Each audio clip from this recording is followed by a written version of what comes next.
All right, so this episode of The Boys was pure insanity, but did we really expect it to be anything else? Let's talk about it.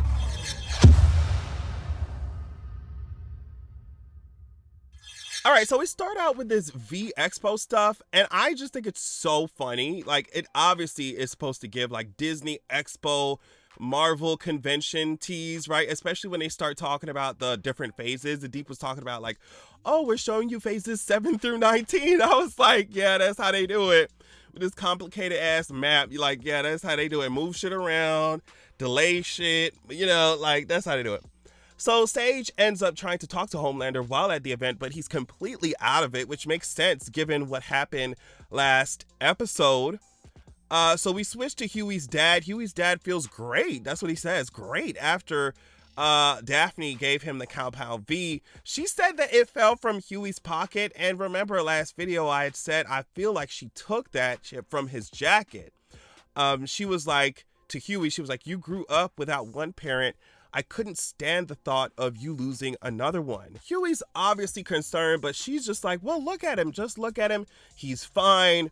But yeah, I knew this shit was not going to end well. So did Huey, and that's why he changed his mind about giving his dad the V in the first place.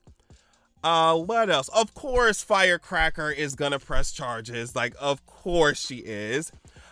Starlight, you should have messed her up. You should have effed her up some more. I'm so mad that she healed that quickly. Like, I needed to see some scar, like some permanent scarring, Starlight. Like, you need to get into it next time. They also think that Starlight had something to do with Ezekiel's murder. The pastor, we all know that was Butcher when he blacked out. But still, Firecracker fans got into the Starlight house, messed it up, vandalized the hell out of it, and then Starlight gonna sit in the middle of all that, stand in the middle of all that, start crying. I'm just like, girl, I get it. Like, I get it, girl. But it's time for war now. It's time for war. You need to get it together, get up. Like, okay, cry your little cry out, but we gotta go fight. And you need to if you need to beat some more people up, that's what you need to do. Oh my God, I'm gonna get on how they were dragging Starlight for no reason. Oh my God, you can't just be violent. Like, what do you mean, girl? If she y'all, the rest of y'all are. She need to be more violent. Okay, real quick, Miss Mama's over here she's talking to MM, right, about their kid. Y'all watch the scene. She talking about fix this, because she got suspended or whatever. And I'm just like, okay, I get it, mama, but you also had that white man spewing BS in your home for quite a while until you kicked him out. Like, all of y'all are terrible parents. All of y'all, every single one of y'all are terrible parents. So Starlight asks where Colin is, and Frenchie ain't gonna say nothing. Frenchie ain't even talking to Kimiko because he's feeling guilty as hell. Honestly, like, as he should, no shade. But like, Butcher comes back and tells them about the virus that kills Supes. It's not powerful enough to kill Homelander yet, but he's saying we can make it that way. Newman has it, so we just gotta take it from her. Everyone's just like, but at the end of the day, they don't want Newman to have a virus like this. I love this moment because it's just like, of course, Firecracker is doing her rebrand. If you live in this country more than 5 seconds, you know that you can get away with anything with certain demographics, as long as you sprinkle Sky Daddy and Jesus on it. Like, as long as you say, oh my God, I'm coming to repent, and oh my God, Jesus. As long as you sprinkle that religion on it, some people are allowed to get away with anything. Here, real quick, we see that Sage is on to A-Train as the leak, right? And got his ass shook as hell. And then we get to see Stan Edgar for the first time in a while. They offer him freedom, which he rightfully is skeptical about. But what actually sells him to working with them is the offer of taking custody of Zoe, right? Newman's daughter. They want to just get their hands on the virus, and they're just like, Stan can probably take us to where it's at. Like, let's just get him out. So in this scene, we find out why Huey's dad gave power of attorney to Daphne, right? Because he was, to Huey, he was like, you gonna have me exploding from the inside out before putting me down? You gonna hold on to me even when the doctors say there's no hope and I don't want to go out like that, suffering and in pain. So he gave power of attorney to Daphne. And Huey's kind of mad, right? Like, but at the same time, I'm just like, what can you say? Your dad is right. Your dad is right. And also, this scene is where we start to see Huey's dad decline, of course, because of the V. he didn't even remember that Daphne had left to go to the bathroom. So I was like, girl, first of all, it's happening so quickly. The decline is happening so quickly because you just gave that shit to this nigga and he already forgetting shit, you know? And on top of that, it's like serious because you can't even remember what happened 5 seconds ago. So it's like a quick thing and it's just intense. So the boys get to the farm or whatever and quickly realize that all the virus stuff is gone, but clearly some experiments with V and Temp V or whatever were being done on animals. And I would never let no Temp V bunny out of its cage, but that's exactly what Butcher does. I'm not letting, bitch, you see this IV of Temp V going into this bunny's body and you're just like, oh, I'm just gonna let him out. No, bitch, you staying in that cage. I don't know what you're capable of. Maybe you could break out the cage. I'm not gonna be the one to, you know, see if I can find out or, you know, encourage you out the cage. Girl, you're staying in that cage, mama. Pretty soon people's noses start bleeding and I was just like, oh my God, maybe it's a trap. Cause this whole time they was walking around with Stan Edgar. I was like, girl, this is a trap. I was like, girl, maybe he brought y'all in this room. He fucking y'all up or something. I was just like, y'all about to be incapacitated. You know what I mean? So they nose start bleeding. I'm like, oh, here we go.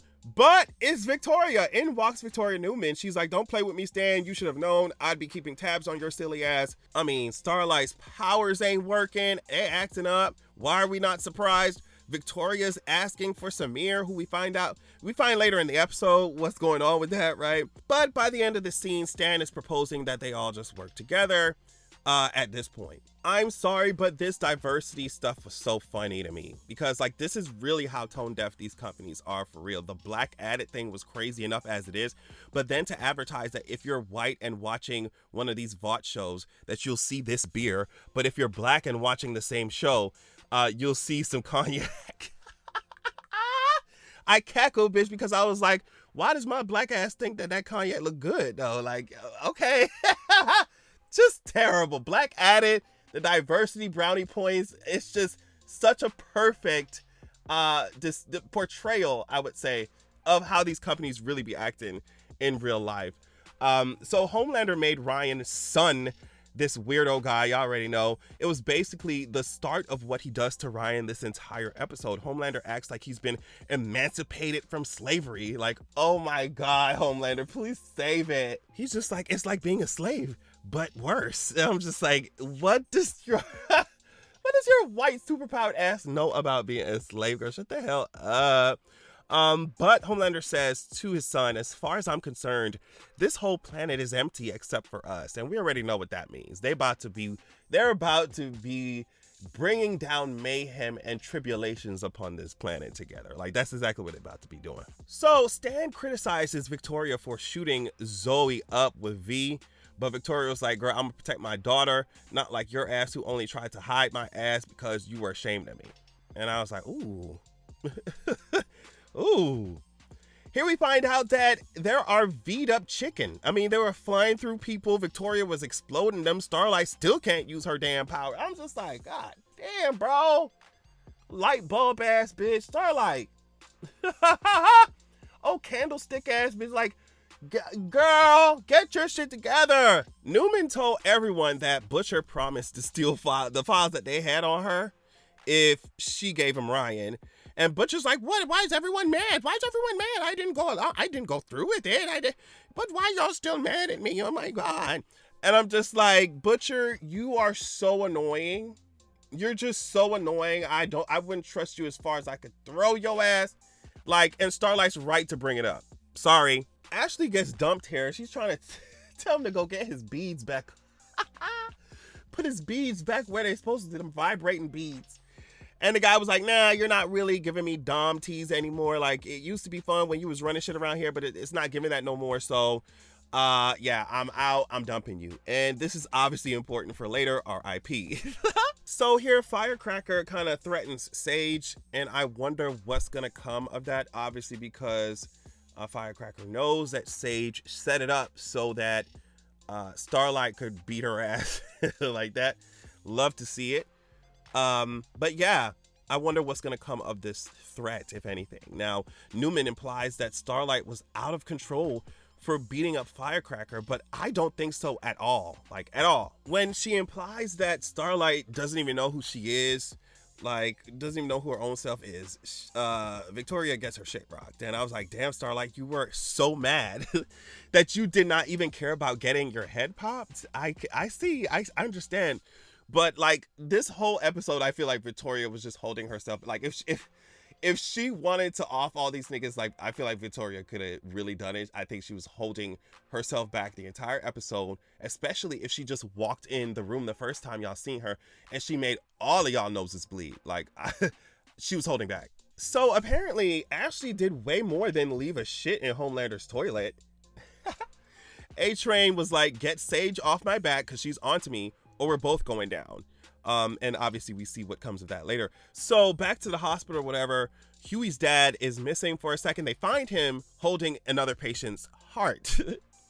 Huey's dad don't even know who Huie is. He's looking straight in his face, don't know who he is. He's barely aware of what he's even doing in the first place, right? At first, I thought Huey's dad's powers was some kind of like super strength or something like that, right? Especially because he's holding his heart or whatever. But we find out very quickly that it's like phasing of some kind, like phasing through solid material, the power to do that. Like Huey's dad sent the hospital into absolute mayhem. He was doing the hokey pokey in this man's stomach. Do the hokey pokey, turn yourself around. That's what it's all about. Like he entrails and guts everywhere, right? Hugh still thinks that Huey is still like 11 years old, and then begins to reprimand Daphne to the point where I was like, this man is definitely about to kill her. Like, he was like, you ruined my life, you ruined Huey's life. Like he was coming after her, and I was like, no, wait. I loved seeing Kate and Sam here come out on stage as the guardians of Godolkin. What mess are they about to be up to this season of The Boys and the next season of Gen V? Like, what messiness are they about to be up to? So Homelander coaches Ryan into getting this girl to beat up the creepy director guy or whatever. It must be just a small inkling of what is to come, because Homelander is like, gonna really be getting Ryan to do this crazy kind of stuff. Now, while it's fun to watch this girl beat up on that guy who's been clearly sexually harassing her, so much worse shit is on the way. Like, it's gonna escalate from here when it comes to Homelander and Ryan, and I cannot wait to see what that's gonna look like, especially given the fact that Butcher, you had your chance. Like, oh my god, you could have had a more solid relationship with Ryan if you didn't mess things up so royally. Like, oh my goodness. So Frenchie's here depressed, right, talking about some sins can't be forgiven. He's scared that Kimiko will hate him if he tells her what he did, but he was even more scared that she would not hate him. And it's just like, Frenchie, just talk to Kimiko. Y'all both done some crazy, heinous, disgusting shit. Like, at this point, what can you tell Kimiko at this point?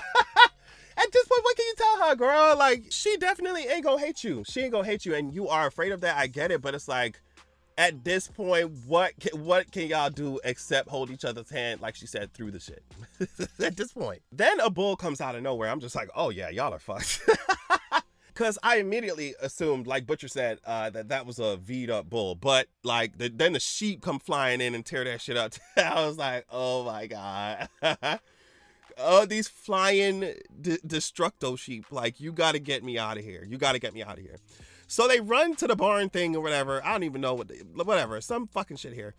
And they find Samir. He has one dose of the virus left, only one dose. And although they definitely want to use this dose of the virus in other ways, they're just like, we have to use it right now to save ourselves. But before that, ciao. is always trying to give someone the benefit of the doubt. And it's no shade, but he was talking about, Butcher, you're not a monster. And I'm just like, girl, he definitely is a monster. He definitely is a monster. Then is gonna look into Starlight's face and say, Annie, you can't just go around effing everybody up. And I'm just like, why can't she? Why not? You just said, that Butcher wasn't a monster. And yet effing everybody up, that's all he does. So Butcher ain't a monster, even though he F's everybody up way more than Starlight. But then you gonna look in Starlight's face and say, oh, well, you shouldn't be violent? Get out my face, y'all. Get out my face. Someone put Starlight's medical records out there, like abortion records. And y'all are acting like Starlight just went off for no reason. I don't like that. I don't like that, especially when Starlight is surrounded by people who are 10 trillion times more violent and murderous than she ever was, is, or will be. Like, for her to even be getting preached at by Victoria Newman about violence when Victoria been popping heads since we met her, it's like, y'all are fucking hypocrites. That's ridiculous. Either way, MM's words brought everyone together, brought people to the decision. Like I said, they decide to put the dose in this dead body, the dead body of the lab assistant or whatever, so the sheep can just eat it and die. Switching back to the hospital, Huey's dad comes in there, is giving that he was about to kill Daphne until Huey calls him his hero or whatever. And watching this scene, I was like, okay, this was a great scene, really fun, really emotional, whatever. But I'm like, Huey, if you don't take care of this shit right now, your dad is about to be causing just absolute destruction across the tri-state area, girl. Like, you need to nip that in the bud. And I hated to but like, that's what I was thinking while watching this. I was like, girl, he's not gonna stop. He's not gonna stop. He's gonna lose more of his memory. It's gonna be ridiculous. He's gonna kill more innocents. Like, you need to nip this in the bud. So back to where the boys are, the sheep take the bait, but then end up coming in. Now, before they could do too much damage, right? Because that sent everybody running.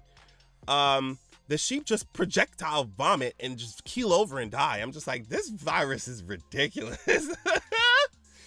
This virus is ridiculous. Newman, though, quickly realizes that Samir ain't there. She, like me, definitely thought that his ass was dead, girl. I was like, girl, Samir ain't here no more. Some sheep took his ass up like it was a rapture or some shit. Like, girl, they took his ass up there. Now, when it's all said and done, it seems like Stan is on his way back to jail.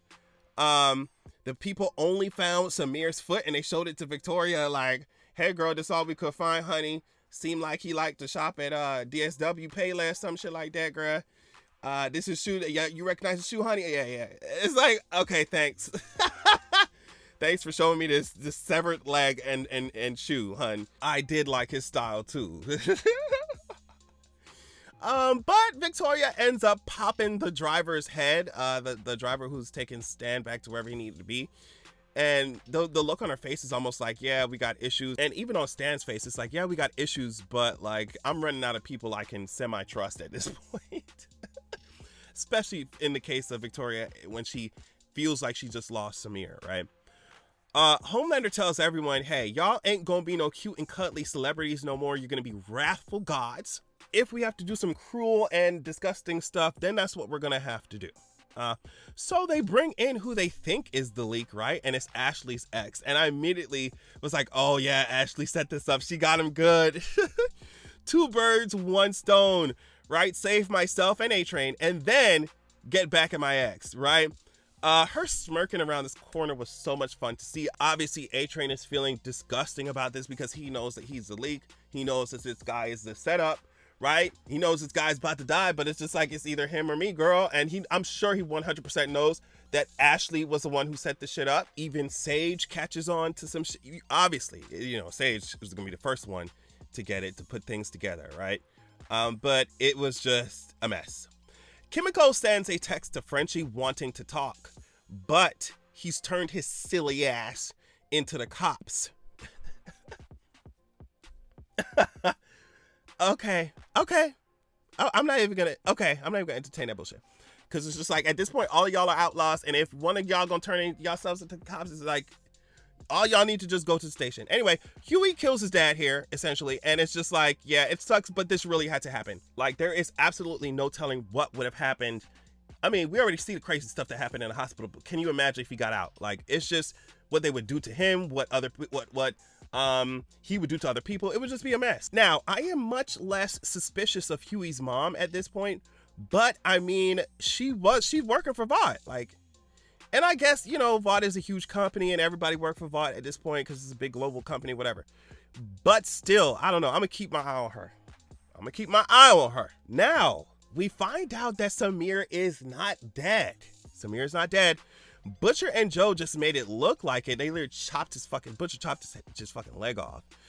Just so that they could get him to make more of the virus.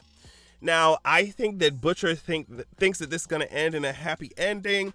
And that, oh yeah, if we make a virus more dangerous, more lethal, then what's the worst that can happen? Just to get into Homelander's body, what's the worst that can happen? And it's just like, girl, there's so many terrible things that can happen. There's so many terrible things that can happen. First of all, y'all could increase how contagious it is so that it spreads to every supe and not just the one that y'all, you know what I mean, are targeting. It could move from just bodily fluids that, you know, that's how it spreads, to airborne. It could move from, and I know that they say that the virus latches on to V in supe's bodies, but I'm just like, what if y'all tweak it and juice it up to such a crazy point that it ends up not only affecting supes, but also regular humans in one way or another? Butcher is just so tunnel vision, so, you know what I mean, idiotic. Just so, and that's why I was like, MM looking in his face talking about, oh, you're not a monster, you know, you're an MFer, but you have a heart. I'm just like, girl, like, what? So it's just to have this tunnel vision of like, I just gotta kill the supes, and not even take into account, like, if I make this virus more dangerous, there is a Pandora's box worth of shit that I could unleash upon this world, upon this entire world. So it's just, you think you smart, you think you clever, girly, and it's not giving me that at all. Like, at all. But yeah, y'all, that's it. That's the recap. Tell me what you thought of this episode. Tell me what you thought of my review. Depending on the reception to this video, I will be back with another The Boys review. But like I said, it depends on how many y'all watch this and how many y'all interested in it, for real. Because, girl, please. Anyway, love y'all so much, and I'll catch y'all later. Peace. All right, y'all, make sure that you're going to www.zoraxia.com. When you join the wait list there on the site, you will be the first to be notified when I drop my sequel. Also, you'll immediately get chapter 1 of my upcoming sequel of the upcoming book sent to your email as a PDF. So check that out. Also, this is a different excerpt from my upcoming book, so you definitely want to pause to read if you're trying to get your life. Keep in mind that this upcoming book, this sequel, is following up the first book that is already released called Zoraxia, Wrath of the God King. I released it a few years ago. It was my introduction to writing fantasy and stuff, so just go easy on me. But either way, as you can see here, it's given 4.9 stars. It's given 4.9 stars. So yeah, check out Zoraxia, Wrath of the God King while you wait for Zoraxia, The Vengeance of Coldwind, right? And go to Zoraxia.com, sign up, join the wait list, get your free chapter. Thank you so much.